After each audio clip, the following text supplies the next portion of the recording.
Bonjour, bienvenue dans cette première partie de la série de vidéos dédiée au courant alternatif triphasé. Dans celle-ci, on va analyser le principe de base de l'alternateur triphasé. Ensuite, les notions de tension de phase et tension réseau seront analysées, ainsi que le lien qui relie ces deux valeurs. Avant de démarrer cette présentation, voici quelques remarques générales.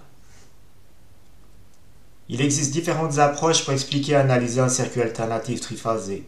Donc des choix ont été faits pour la mise en place de cette présentation.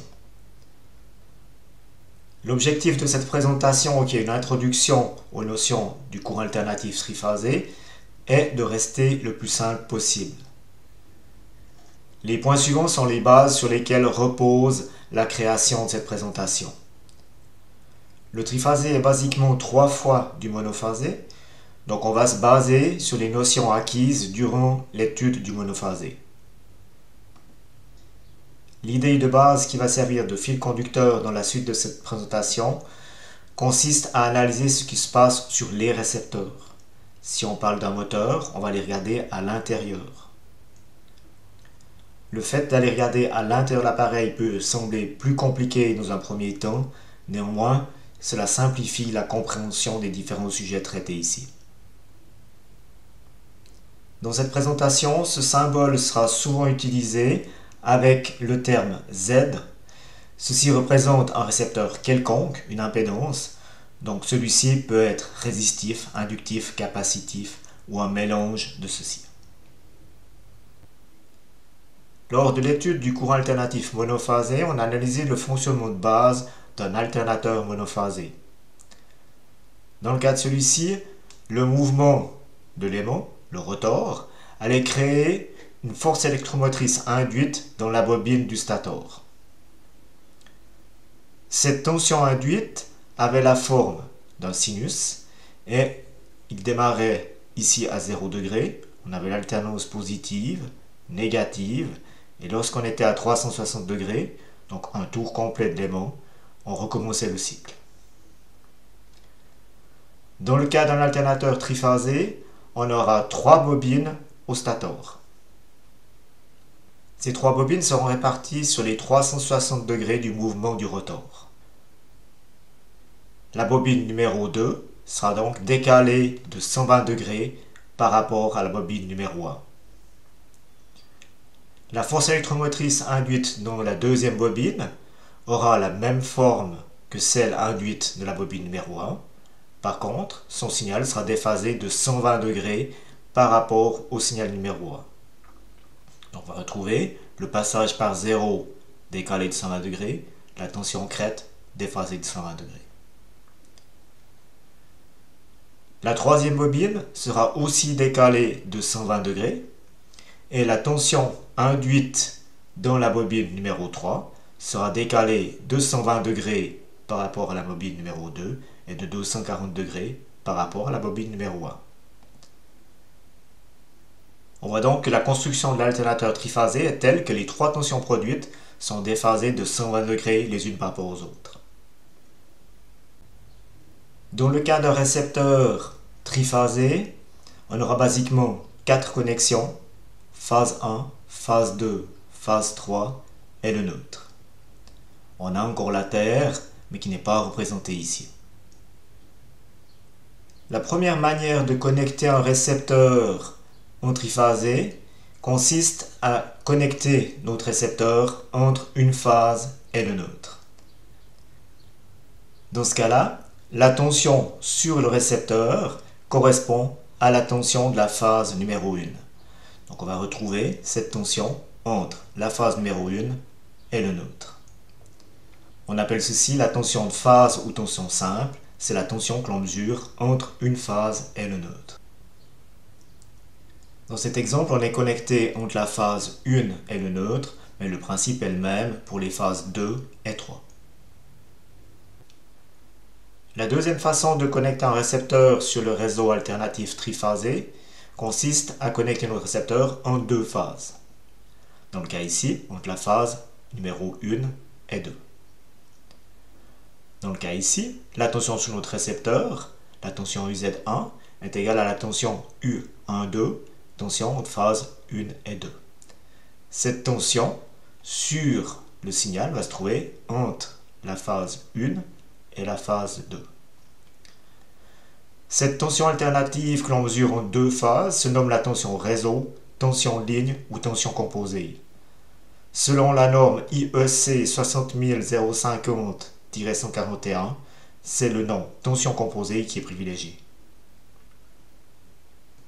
Il est possible de déterminer le lien entre le vecteur de tension U12 et les vecteurs de tension U phase 1 et U phase 2.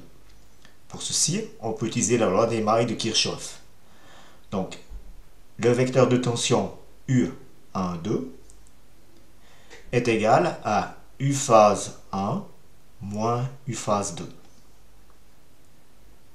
Cette relation va permettre de déterminer le lien entre tension de phase et tension réseau.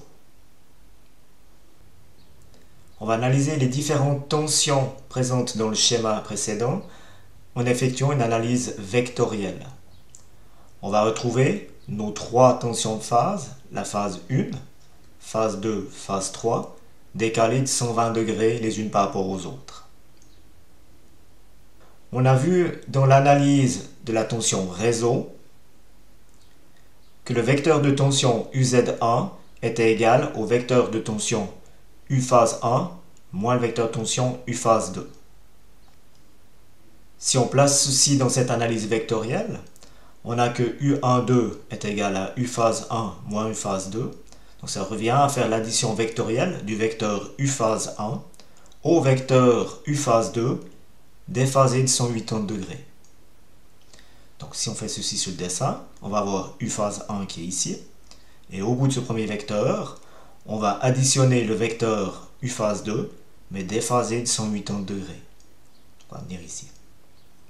Donc U12 sera égal à U phase 1 plus U phase 2 déphasé de 180 degrés. Donc U12 sera ici. On peut faire de même pour les deux autres cas. U23 sera égal à U phase 2 plus le vecteur U phase 3 déphasé de 180 degrés. Donc on va avoir U phase 2 ici. Et on va additionner le vecteur U phase 3 déphasé de 180 degrés. Et U23 se trouvera ici. Et enfin, on peut procéder de même pour le vecteur U31, qui sera l'addition vectorielle de U phase 3 et de U phase 1 déphasé de 180 degrés. Donc on aura U phase 3 ici, et on va additionner le vecteur U phase 1 déphasé de 180 degrés. Et on aura U31 ici. Je vais vous présenter maintenant une deuxième forme graphique sur laquelle on retrouve assez fréquemment cette analyse. On repart de nos trois vecteurs, phase 1, phase 2, phase 3, et dans cette analyse, on va placer nos vecteurs de tension U12, U23 et U31, et on va les placer depuis le bout de chaque vecteur de tension de phase. La construction de ce diagramme vectoriel nécessite de connaître la représentation précédente afin de déterminer le sens des vecteurs 3, 1, 2, 3 et 1, 2. Ceci étant nettement moins aisé dans cette représentation. On va maintenant rechercher le lien entre tension de phase et tension réseau. Pour ceci, on va s'intéresser à la tension réseau 3,1 et on va prendre le triangle qui est ici. Le triangle noir comporte trois angles de 60 degrés. Donc l'angle qui est ici est de 30 degrés, de même que celui-ci. Et pour simplifier cette analyse, on va couper le vecteur U31 en deux afin d'obtenir un triangle rectangle. On va étudier le triangle qui est ici, dans lequel on va retrouver un angle de 30 degrés ici, et la dimension qui est ici, qui sera la moitié de la tension réseau U3A. Afin d'effectuer l'analyse, on va partir du cosinus de l'angle de 30 degrés, qui sera égal à l'hypoténuse, la tension de phase numéro 1, divisé par la cathète adjacente, c'est-à-dire la tension réseau U3A divisé par 2. Dit autrement, la tension réseau U3,1 divisé par 2 est égale à l'hypoténuse, U phase 1, fois le cosinus de l'angle de 30 degrés. Si on multiplie par 2 des deux côtés du signe égal, on obtient la formule suivante. La tension réseau U3,1 est égale à la tension de phase fois 2 fois le cosinus de 30 degrés. La valeur de 2 fois le cosinus de 30 degrés étant égale à la racine de 3, on obtient la formule suivante. La tension réseau est égale à racine de 3 fois U phase. Donc on va retrouver ce rapport racine de 3 dans toute la suite de cette analyse du courant alternatif triphasé. Sur notre réseau électrique 230 volts 50 Hz, la valeur de la tension réseau, soit 230 volts fois racine de 3, va nous donner une valeur de 398 volts, donc environ 400 volts. C'est pourquoi nous allons retrouver sur de nombreuses plaquettes signalétiques d'appareils électriques les mentions 230 volts, 400 volts. Ceci met un terme à cette première partie de la vidéo dédiée au courant alternatif triphasé. Dans la vidéo suivante, on va commencer l'analyse du couplage étoile. Je vous remercie de votre attention et je vous souhaite une bonne journée. Au revoir.